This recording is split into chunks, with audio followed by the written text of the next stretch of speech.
ഭീകരവാദത്തെ പ്രോത്സാഹിപ്പിക്കുന്ന പ്രസംഗവുമായി ബംഗ്ലാദേശി മത നേതാവ് രംഗത്ത്. ബോംബ് കെട്ടിവെച്ച് ഇന്ത്യയിലേക്ക് ചാവേറുകളെ അയക്കും, മറ്റൊരു ഭീകരാക്രമണം ഇന്ത്യയിൽ നടത്തുമെന്ന് പരസ്യമായിട്ടാണ് മത നേതാവ് ഇപ്പോൾ പ്രഖ്യാപിച്ചിരിക്കുന്നതും. യൂട്യൂബിൽ പങ്കുവച്ച വീഡിയോയിലാണ് ഇയാൾ ഇത്തരമൊരു പ്രഖ്യാപനം നടത്തിയിരിക്കുന്നതും. മത നേതാവിന്റെ പ്രഖ്യാപനം ഇങ്ങനെയാണ്: ആദ്യം മരിക്കും പിന്നെ കൊല്ലുക എന്നത് ഖുറാനിലെ ഒരു ആയാത്താണ്. ഇതിന്റെ അടിസ്ഥാനത്തിലാണ് ചാവേർ ആക്രമണത്തെക്കുറിച്ച് പറയുന്നത്. അമേരിക്ക, റഷ്യ തുടങ്ങിയ ശക്തമായ രാജ്യങ്ങളെ പരാജയപ്പെടുത്തുവാൻ താലിബാൻ ഈ സമീപനം സ്വീകരിച്ചു. അതുപോലെ കൊൽക്കത്ത പിടിച്ചെടുക്കാൻ ബംഗ്ലാദേശ് സൈന്യം എന്നോട് ആവശ്യപ്പെട്ടാൽ ഞാൻ അതനുസരിച്ച് ആസൂത്രണം ചെയ്യും.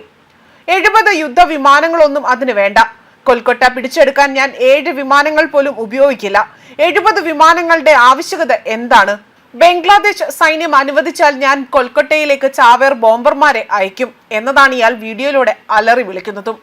ഇന്ത്യ പാക് സംഘർഷം ഒന്ന് കെട്ടടങ്ങി വരുന്നതിന് പിന്നാലെയാണ് ഇയാൾ വീണ്ടും ഭീകരവാദത്തെ പ്രോത്സാഹിപ്പിക്കുന്ന തരത്തിൽ വീഡിയോ പങ്കുവച്ചിരിക്കുന്നതും.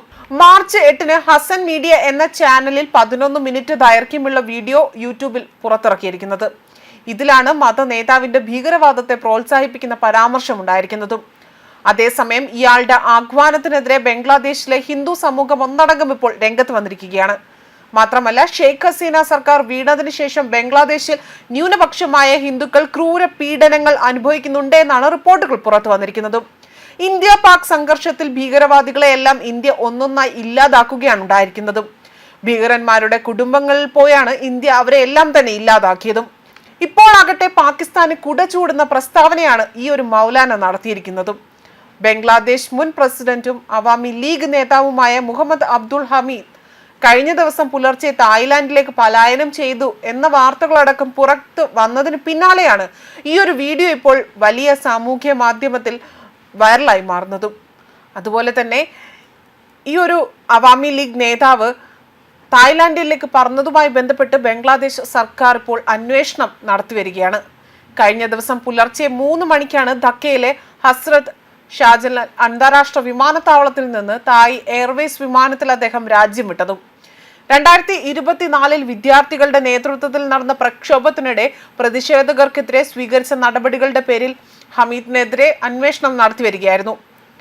ഹമീദിന്റെ പലായനം ബംഗ്ലാദേശ് സർക്കാരിന് വലിയ നാണക്കേട് ഉണ്ടാക്കിയതായാണ് റിപ്പോർട്ടുകൾ സൂചിപ്പിക്കുന്നതും.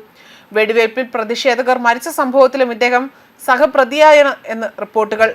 81-കാരനായ മുഹമ്മദ് അബ്ദുൾ ഹമീദ് 2013 മുതൽ 2023 വരെ ബംഗ്ലാദേശ് പ്രസിഡന്റ് ആയിരുന്നു. ഇപ്പോൾ ഈ ഒരു നടപടിയുമായി ബന്ധപ്പെട്ട് സർക്കാർ ഉദ്യോഗസ്ഥരെ സസ്പെൻഡ് ചെയ്യുകയും സ്ഥലം മാറ്റുകയും ചെയ്തിട്ടുണ്ട്. കിഷോർഗഞ്ച് പോലീസ് സൂപ്രണ്ട്, എമിഗ്രേഷൻ പോലീസിനെ additional police superintendent, sub inspector, assistant sub ഇൻസ്പെക്ടറും ഉൾപ്പെടെ ഉദ്യോഗസ്ഥരെ സസ്പെൻഡ് ചെയ്തിരിക്കുന്നത്. കേസ് അന്വേഷിച്ച് 15 ദിവസത്തിനുള്ളിൽ തന്നെ റിപ്പോർട്ട് സമർപ്പിക്കുന്നതിനായി വിദ്യാഭ്യാസ ഉപദേഷ്ടാവ് പ്രൊഫസർ CR എബ്രഹാമിന്റെ നേതൃത്വത്തിൽ ഉന്നതതല സമിതി രൂപീകരിക്കുകയും ചെയ്തിട്ടുണ്ട്. പരിസ്ഥിതി ഉപദേഷ്ടാവ് സായിദ റിസ്വാന ഹസൻ, തൊഴിൽ ഉപദേഷ്ടാവും വിരമിച്ച ബ്രിഗേഡിയർ ജനറലുമായ M സഖാവത്ത് ഹസൈൻ എന്നിവരാണ് പാനലിലെ അംഗങ്ങൾ. ഹമീദിനെ രാജ്യം വിടാൻ സഹായിച്ചവരെ എല്ലാവരെയും തന്നെ പിടികൂടാൻ കഴിഞ്ഞില്ല എങ്കിൽ താൻ രാജിവെക്കുമെന്നാണ് ആഭ്യന്തര ഉപദേഷ്ടാവ് ഇപ്പോൾ വ്യക്തമാക്കിയിരിക്കുന്നത്.